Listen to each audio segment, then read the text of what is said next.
皆さんこんにちは、なるです。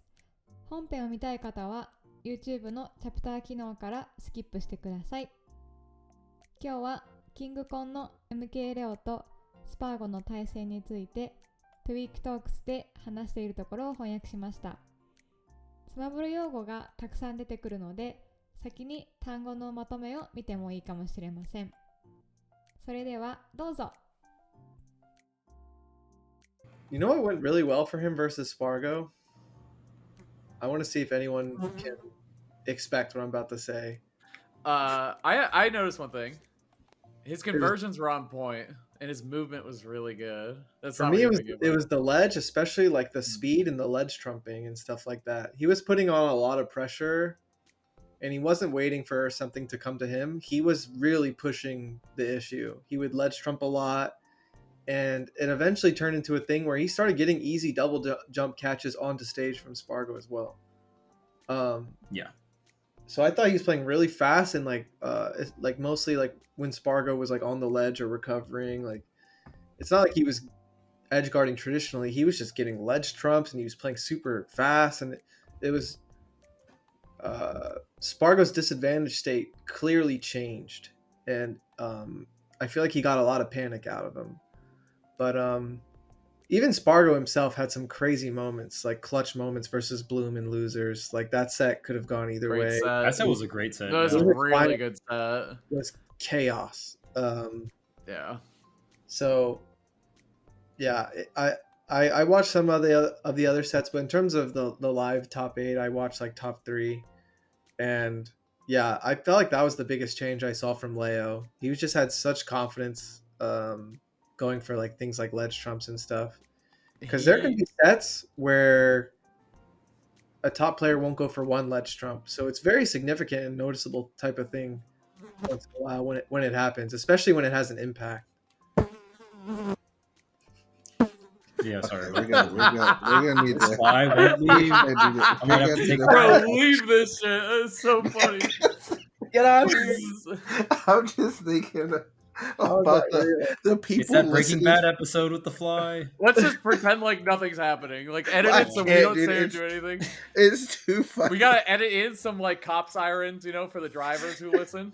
I just imagine like somebody just like listening to this and just like what the looking around. Wow.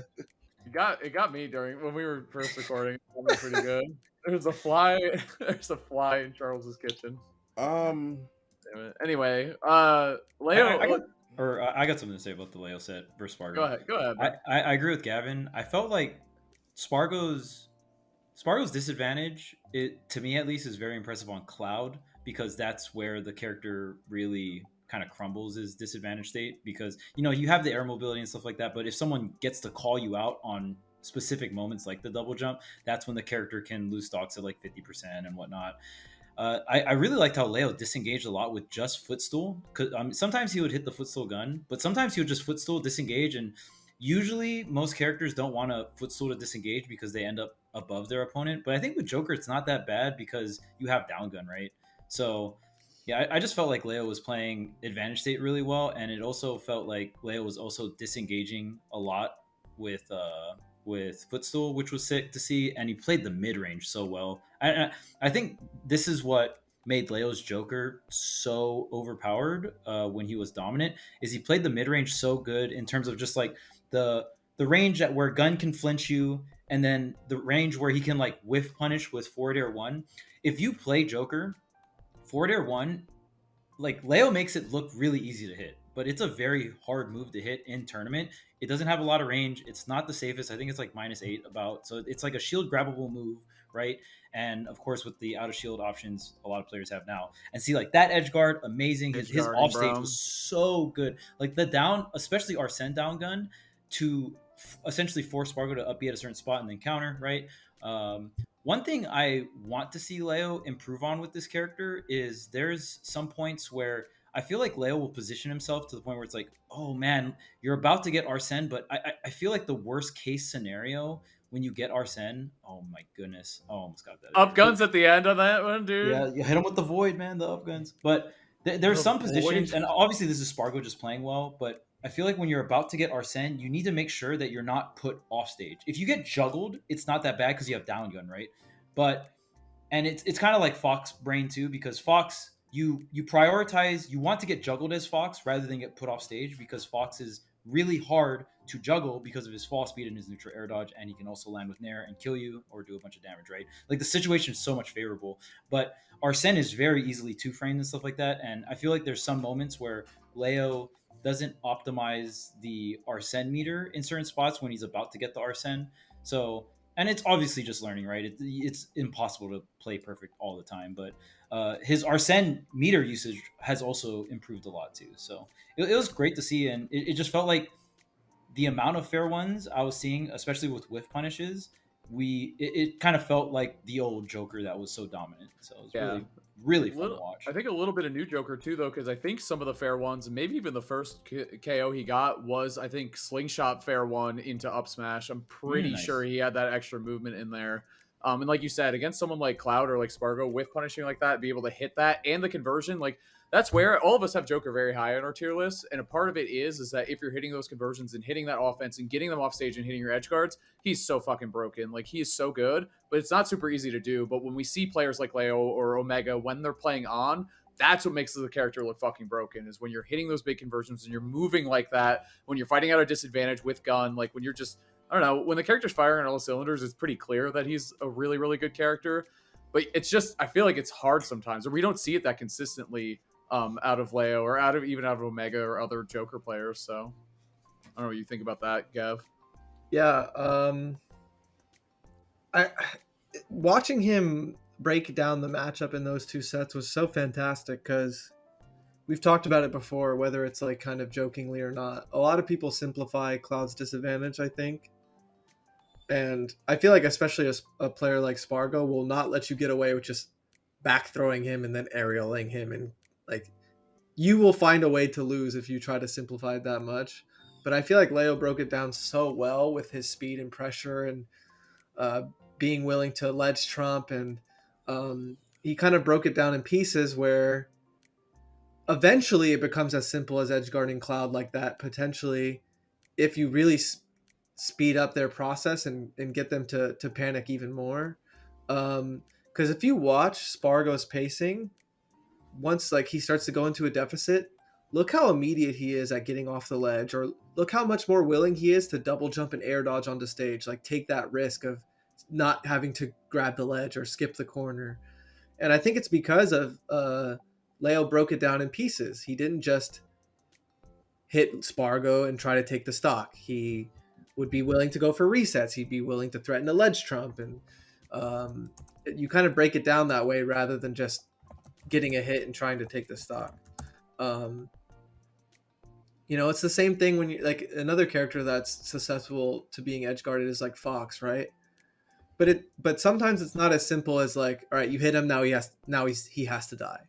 Like sometimes it's, keeping track of the double jump, keeping track if they're above ledge height or not, and you break it down in pieces, not even in terms of taking away their resources, but also just the pacing of the match and how much pressure you're putting on them. And I just think Leo did a perfect job of that, and I think obviously he's the perfect type of player to be able to play the game in that way. Have the mental stack to handle all of that and put all that pressure on. So yeah, that's what I noticed the most. And it and even just watching Spargo and some of the cool things he did specifically at this tournament, I actually think something clicked, and I learned a lot about playing against and playing as Cloud when I was watching, which was very interesting for me, because there's a couple moves, just as a player who played Cloud in Smash 4, there was a couple moves that I never really felt like I understood in this game, like when to use them, why they would be better than X or Y move, etc. And just watching Spargo this weekend do some things really well, and also watching Leo play really well against Cloud, I felt like I learned a lot about a handful of Cloud moves. So I thought that was really interesting, namely up tilt, up air, F tilt, and up smash, I think. I don't know. like whether it's playing against it or playing as Cloud. I don't know. I thought it was really interesting. I think like the initial ones as a Smash 4 Cloud player who either played Cloud or pocketed Cloud when you first got into Ultimate, the big changes or like the first things to get acclimated to is going to be fair, nair, up air, because those moves operate very differently in Ultimate. I mean, obviously like up B and stuff, but up B is a little bit more simple. It's just like either out of shield or anti-air. But yeah, it's interesting that you said, I mean, up air is going to be one of them, but the two tilts and the smash attack too, because those are, I mean, Spargo uses those moves so well. Yeah. He's just so different. Like it's pretty rare for Cloud to have someone above him and have up air be his primary go-to. Usually he still plays a bit more horizontally. So really knowing when to use up air is interesting in some specific situations. And sometimes you use it just to threaten them so you can go back to playing a more horizontal game. Yeah, one of the more interesting things about Cloud's F tilt is the safety on shield, to be honest. Like not numerically, but just like distance. Distance, yeah. There's a lot of times where you think you can do a rising aerial and it barely doesn't hit Cloud. And I feel like that's where Spargo's really good at getting early percent up tilts or kill percent up smashes. And it's the hurt box shift combined with that too, because Cloud kind of like dips a little low. Yeah, it's very weird. His hurt box shifting is so good in this game. It's very good. It's always been good. But like I said, in Spargo's like speed with the character and like ability to throw out something in the air and then fast fall is really good. So, you know, up air becomes more of a, you're trying to position your opponent differently rather than always landing. If you land it, great. Obviously, you're placing the hitbox out there for a reason. But a lot of the time, it really feels like Spargo's like repositioning his opponent with some of his vertical moves, just so he can start landing more back airs and dash attacks and stuff. Which it's not like I didn't observe these things or know these things when watching, but I feel like I learned something extra about watching him at that tournament. And I think a lot of it is because of how well Leo played around them as well. Oh, I just remembered the two main things I actually wanted to talk about when it comes to Leo versus Spargo. Okay, one, and I know Leo has a new coach, so I don't know if this is you know from the coaching or whatnot, but Leo spot dodging cross slash, because usually you do not spot dodge that far away from Cloud, because Cloud's dash grab is so slow that if you spot dodge at that distance, so it's very deliberate, and you could tell that Leo was specifically trying to spot dodge cross slash. Now, if cross slash whiffs, guess what you cannot do? You cannot go into the rest of cross slash. And Leo would spot dodge cross slash one and then punish with like a rising back air or something like that, or attack cancel into a forward tilt or a jab. So I think that was the biggest counterplay. And then on top of that, Leo really understood and broke down when to dash attack and anti-air Spargo as he's jumping to set up, because a lot of like Cloud, it's a lot of these sword characters, it's like, oh, do you want the burst rising aerial, or do you want, and it's not as safe, but you get a hitbox early, or do you want the fall down with your aerial and it's a little bit delayed, you have to set up the jump, right? And then, but it's a lot safer, and in Cloud's case it's omega safe, right? So there were so many times where Leo understood that Spargo wanted to set up the jump and he would just dash attack. And if you time it right, you can beat out both rising aerial and the jump to set up falling aerial if you dash attack, if you just know when they're going to jump. So he had so many dash attacks that were jump call outs that you can see that Spargo was just barely leaving the ground and the dash attack would connect. So there was so much specific counterplay, and it was just really fun to watch, because we talked super highly of Joker's dash attack, right? It's like one of the better dash attacks in the game. I hate dealing with that move. That move is really fucking good. Yeah. I hate that move. Yeah, and it auto crosses up. Like it's up there in terms of like one of the best dash attacks in the game. So those are just two of the, because even when we started talking about it, I was like, dang, there's like two things that I really wanted to call out when I was watching, because it was funny because I got to watch most of this top 8 because I was just up really early in the morning for my flight. So yeah, that was just, it was so fun to see Leo execute on those things, and the spot dodge on the cross slash was just phenomenal. Yeah, that is huge. Leo normally does pretty well against Spargo. It's interesting. It's like they've been going back and forth this whole time. Nothing ever really changed there. Yeah, even when he was in his slump, he was still going back and forth with him. I think he's up on him this year actually now, because he beat him at LMBM, and then Spargo beat him back, and then Yeah, they traded beat him. sets. Yeah, and then he beat him here a bunch. I think one of the I mean, there's so many things that separates Leo from Joker players, but his counter usage is ridiculous, man. Like Yep. the way he decides how he's gonna land, especially against like Cloud vertically, it's like sometimes he was like, bro, I'm just gonna I might even take the up air. Like if you're right, but I need you to respect this, like that boom counter. Like he reflected so many limit blade beams to the point to where like I feel like Spargo didn't even want to use the move anymore. Because it just felt like when It's really scary when you're convinced that you can't do something anymore. Yeah, like it felt like, I don't know, he kind of just made Spargo look very, very uncomfortable. Yeah. And I have noticed that when Spargo gets a little uncomfortable, his play can get a little desperate. Like he'll start throwing out a lot more up smashes, like just living and a bunch of dash attacks, like just forward airs and neutral for fun. Like there's not a lot of like thought about like where he's placing them, so it was just really interesting to see.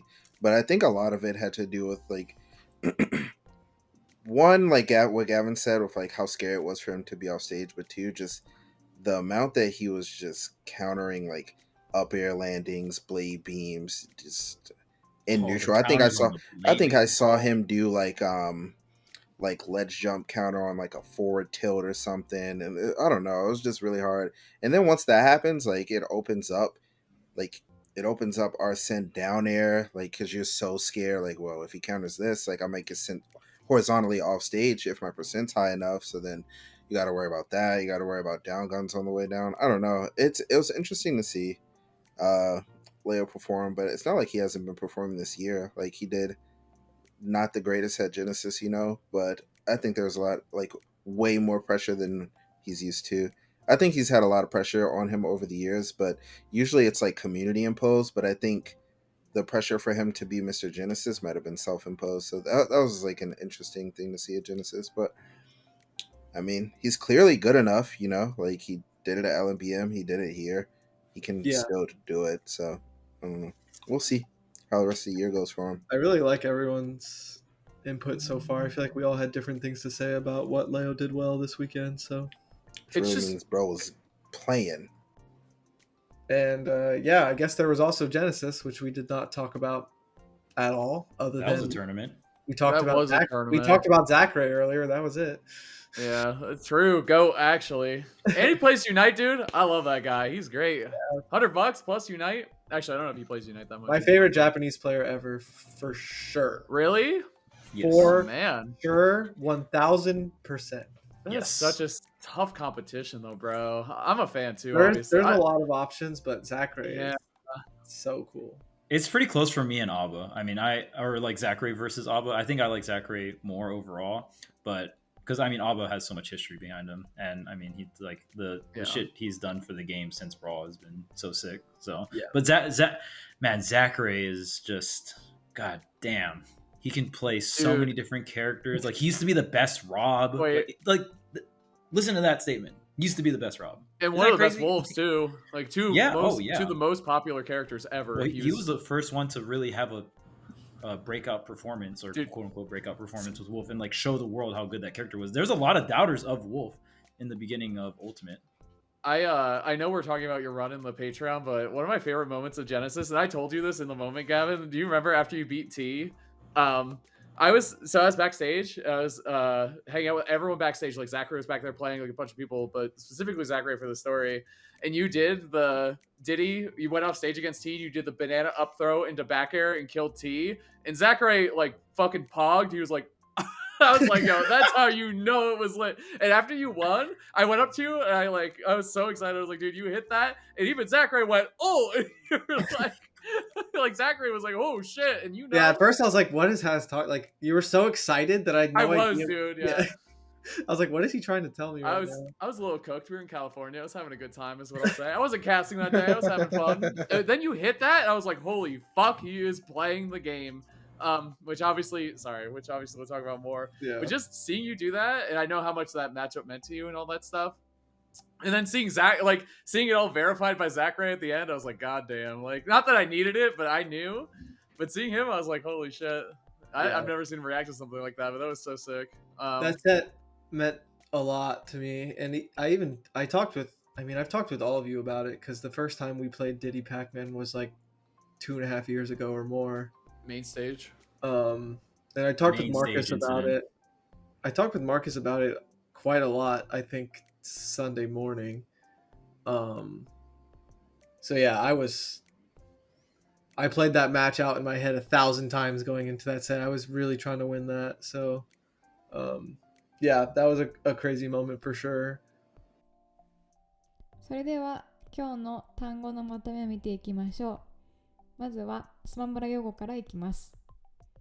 空中攻撃で、空中攻撃は aerial attack といって、それぞれ、near, fair, bear, back air, up air, there というふうに言います。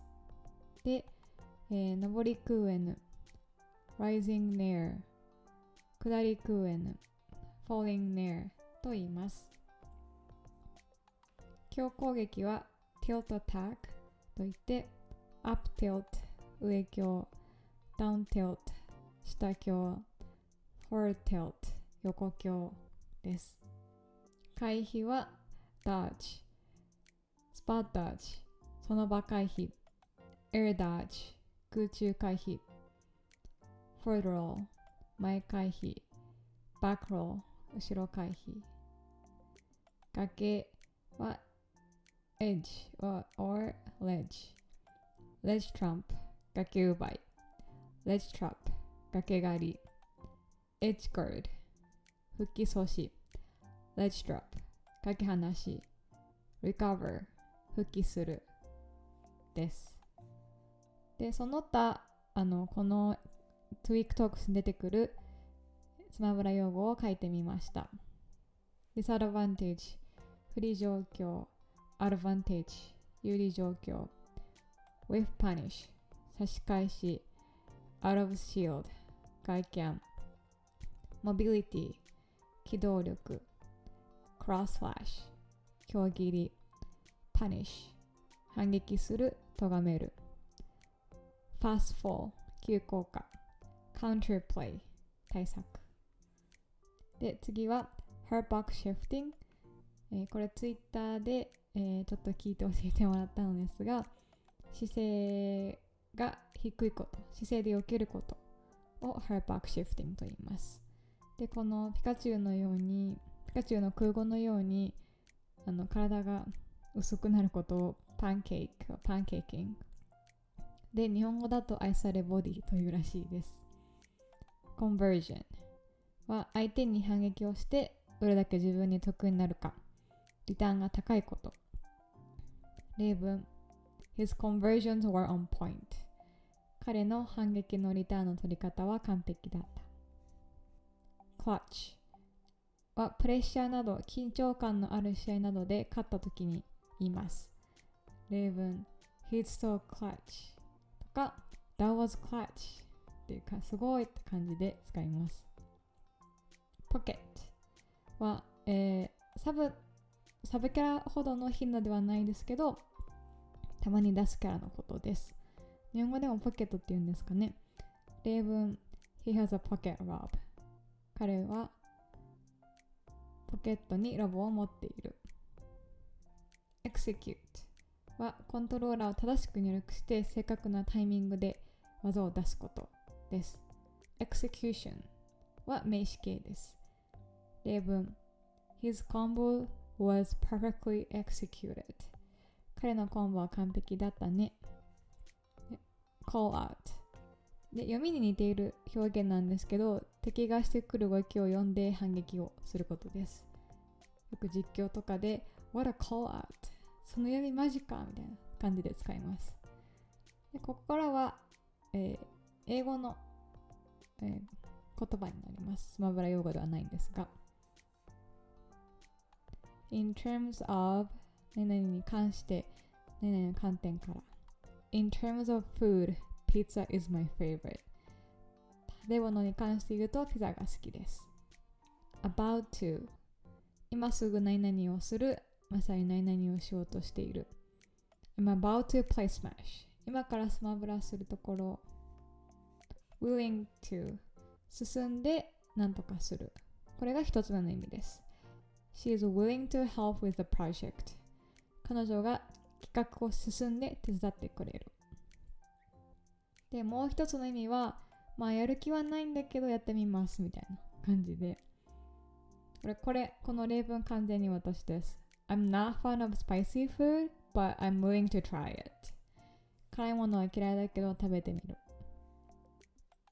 acclimate 新しい環境などに慣れるという意味で、例文 After moving to a new country 新しい国へ引っ越して It took some time to acclimate 慣れるのに時間かかった。何に慣れるのに時間かかったというと to the different climate and culture 違う国の気候や文化なのでこういう風に使います。で、次は go to お気に入りの場所やもの頼りになる人のことを言います。例文 My go-to convenience store is Lawson 私の行きつけのコンビニはローソンです。または When I need help, she is my go-to person 助けが必要なときは彼女をいつも頼りにする。Desperate 必死であるとかやけくそとかそういう感じで使います。例文 I was desperate to find my lost keys なくした鍵を見つけようと必死だった。で、ここからはスラングですね。Pog はよく海外のコメント欄でよく見ると思うんですけど、なんかプレイを見た時とかに信じられないとかやばいとかすごいという意味で使います。で、これが元になった、Twitch のスタンプで今はもうないみたいですよね。Lit これもスラングですごいやばいという意味で The party was lit with music and dancing パーティーは音楽とダンスも相まってやばかったよ。で、次は cook で、スラングなんですが、なんかプレイがノリノリの時とか逆に、やられてる時にも使います。 He's cooking あいつノリノリじゃんみたいな感じで He's getting cooked だとボコボコにされてんねみたいな感じで使います。最後は sick スラングですが、普通だったらなんか病気みたいな感じなんですが、これはかっこいい最高みたいな The jacket is sick That's a sick jacket このジャケットかっこいいねみたいな感じで使います。はい、今回は以上です。もし、今日紹介した言葉の中でわからない、使い方がわからないというのがあれば教えてください。それでは見てくれてありがとうございました。Thank you for watching. Bye bye.